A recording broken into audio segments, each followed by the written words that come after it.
مونترال زندگی میکنم. تقریبا الان 13 سال، شاید 12 سال، 13 سال میشه که از ایران اومدم بیرون.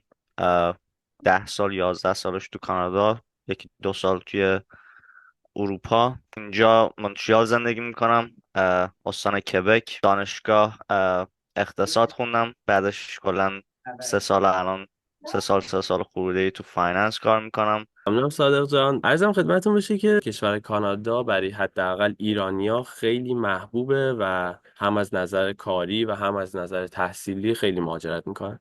ولی چند سالیه که حالا میتونم بگم چند سالم نه، 1 سال اخیر خیلی داریم چیزای بد میشنویم که نه آقا کانادا دیگه به درد نمیخوره، مهاجرت معکوس باید انجام بدیم، هزینه اومده بالا. خب اینو میخواستم بگم که اول اینو نظر راجع به این موضوع چیه؟ آیا درسته که دیگه کانادا به درد نمیخوره نیایم، یا خب این چه جوریه این قضیه؟ خب ببین، این کلا اگه بخوای درباره این موضوع صحبت کنی که بالاخره مثلا چرا هزینه ها رفتن بالا، چرا همه این چیزا اتفاق افتاد، خب یک تعریف اقتصاد خیلی ساده هست دیگه. و کسایی که آشناییتی دارن، وقتی که به قول معروف کووید اومد، اکثر کشورها فکر کنم براش همین اتفاق افتاد. کلا مثلا اتفاقی که میفته اینه که بانک مرکزی اول که خب چون ملت کارشون رو خیلی از دست داده بودن، بالاخره اه، اه، پولی نداشتن و اینا، اومد تزریق پول تزریق کرد توی جامعه.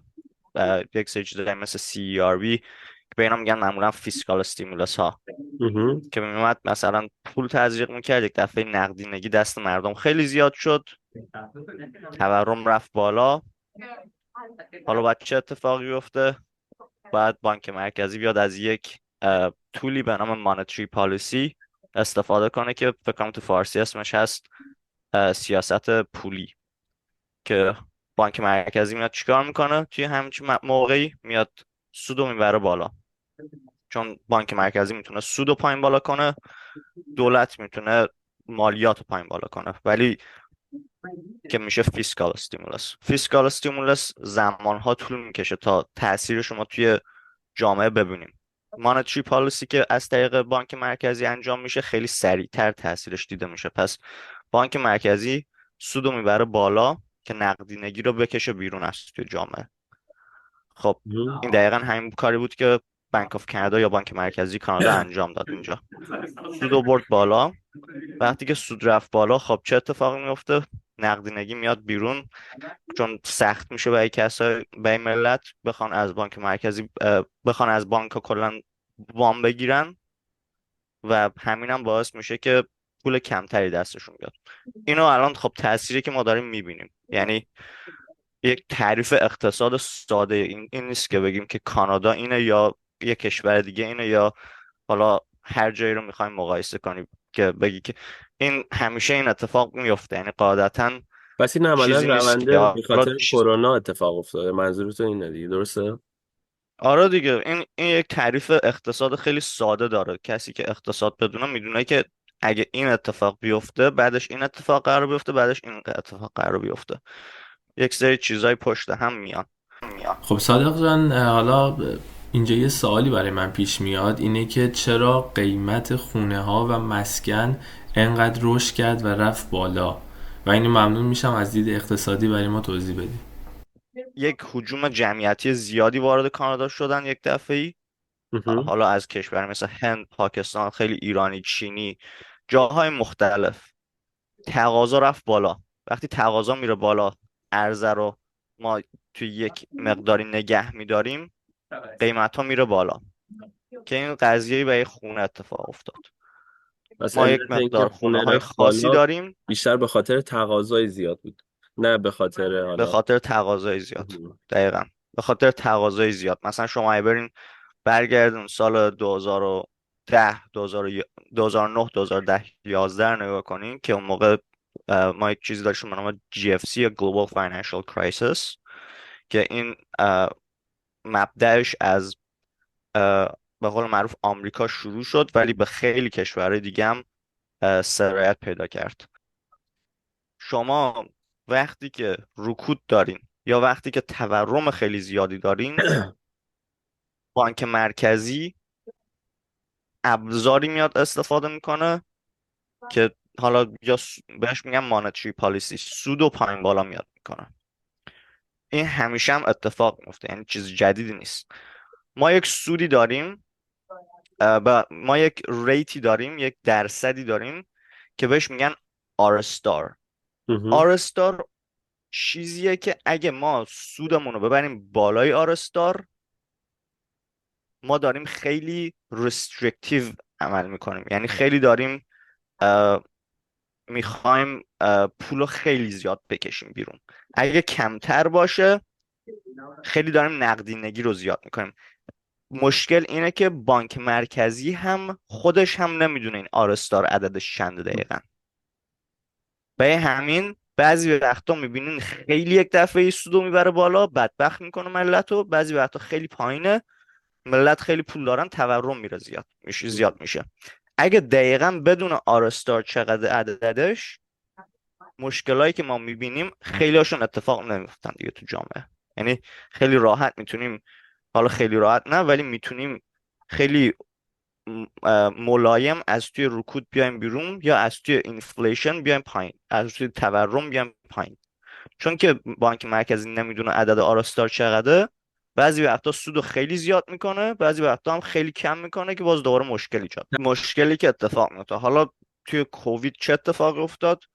بالاخره ملت چون کارشون رو از دست داده بودن، خیلی هاشون و اینا، بله. اومد استیمولاس پکیج تزریق کرد به جامعه، نقدینگی رو زیاد کرد. خب این اگه آرستار باشه، نقدینگی رو زیاد کرد.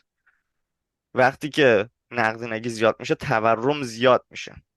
حالا باید ما بیایم این ببریم سودو ببریم بالا دیگه، درسته؟ چون بله. میخوام نقدینگی رو بکشیم بیرون. این آرستار باشه، این سوده رو خیلی بردن بالا، مهم. خیلی بردن بالا. خیلی چیزا گرون شد. افرادی که مورگج گرفته بودن، گذاشته بودن مثلا روی مورگجشون رو، تازه مثلا اون موقع لاک کرده بودن، گذاشته بودن روی مورگجای وریبل.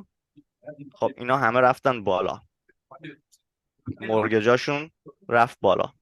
الان که از کرونا چند سالی گذشته، فکر می‌کنی الان وضعیت مارکت کانادا الان زیر نقطه آرستار میشه گفت باشه؟ یعنی زمان اینه که سودو آوردن پایین یا نه سودو بردن بالا در حال حاضر؟ سودو دارن میارن پایین.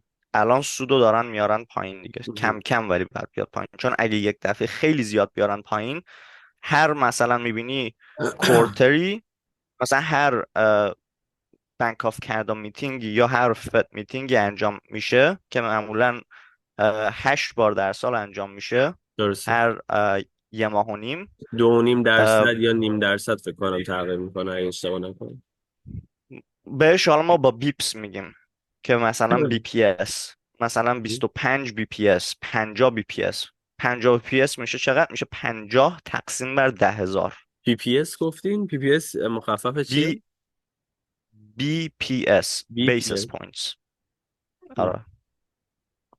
که مثلا این هر دفعه مثلا میبینی بعد 50 بیپس، 25 بیپس میارن پایین، بعد دیتاهای بقیه دیتا ها رو چک میکنن باش، ببینن اوکی ما 50 بیپس آوردیم پایین، چه اتفاقی افتاد روی مثلا نمیدونم بازار مسکن، چه اتفاقی افتاد توی بازار کار، همه اینا رو بررسی میکنن. درست. بعد میبینن چه اتفاقی افتاد روی پی سی ای. میجرمنتیه که اون یک چیزیه که بانک مرکزی ها برای اه، نرخ تورم استفاده میکنن. نرخ تورم رو خیلی ممکنه شنیده باشن، CPI. CPI یا Consumer Price Index، که مثلا درست. یک بسکتیه که میان اقلام ضروری که ملت استفاده میکنن و توش جا میدن و ماهانه قیمت ها رو مقایسه میکنن. مثلا این ماه CPI بوده اینقدر، ماه دیگه شده اینقدر، تورم پس شده اینقدر. یک چیز دیگه دقیقا. داریم به نام کور CPI، که توش ما میایم اقلامی مثل اه، اه، به قول معروف اویل مثلا چیزای انرژی رو میکشیم بیرون، چون خیلی اینا نوسان زیاد دارن. میخوام ببینیم که بدون اینکه انرژی توش باشه یا فود توش باشه CPI چقدر میشه. ولی یک میجرمنتی که خود بانک مرکزی استفاده میکنه و این نرخ تورم بهش میگن PCE. PC. نحوه محاسبش یه کوچولو فرق داره با CPI. و همین مثلا اینا که سود پایین بالا میکنن میخوام ببینن که اوکی ما تو PCE مون داره چه اتفاق میفته ماه به ماه. اگه یک دفعه خیلی بیاد پایین باید یک کار بکنیم، اگه بره بالا خیلی باید یک کار دیگه بکنیم. درست. کلا همه اینا رو خواستم بگم. کلا بحث اقتصادی شد چند دقیقه اول ویدیو. ولی میخواستم بگم که اه، چیزی که اتفاق میفته اینه که شما عملا یعنی این فقط کانادا نیست، این روند اقتصادیه که درسته. انجام میشه. ملت وقتی که نمیدونن این چیزا رو فکر میکنن اوه کانادا چی شد، نمیدونم کانادا فلان شد. ولی اگه بدونی اقتصادو میدونی که این یک روندیه روند که داره صورت کلیه. میگیره.